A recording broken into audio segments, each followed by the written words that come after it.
বাজারে আমি মাছ কিনতে এসেছি আজকে।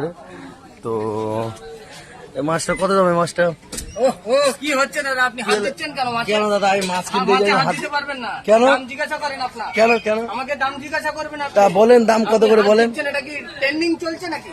তা আমি মাছ কিনবো, আমি দেখে নেবো না? ওইসব চলবে না আমার কাছে। কেন? এই মাছটা 10 টাকা 100 টাকা কেজি। এটা দেশি বাটা আছে, আপনি জানেন? আচ্ছা 1 কিলো দাও। না 1 কেজি। হ্যাঁ আচ্ছা দাঁড়ান, দেবো। আর রূপচাঁদা রূপচাঁদা রূপচাঁদা এটা হচ্ছে 160 টাকা কেজি। আর ওই পোনা মাছ? পোনা মাছ 100 টাকা কেজি।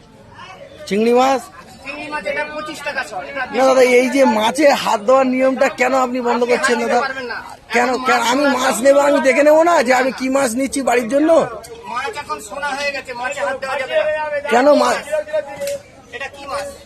কি এটা কি মাছ? মাছ মাছ বলে কি আপনি মাছে হাত দিয়ে দেবে না? এই মাসে পুকুর খাল সব পুড়ে রয়েছে বন্যায়। হ্যাঁ। কেউ জাল টানে না। এখন মাছে হাত দিতে গেলে দাম শুনতে হবে। তারপরে মাছে হাত দিতে হবে? এটা কি জীবন তোলার রুলস না এমনি তোমার রুলস? না, ওটা হচ্ছে আপনি কোন হাতে আপনি এসে হাত দেবেন মাছে, আমি এগুলো মেনে নেব? তা দাদা যেহেতু মাছ, এগুলো অনৈতিক, আমি পারবো না। আমাকে বলবেন, আমি দেবো।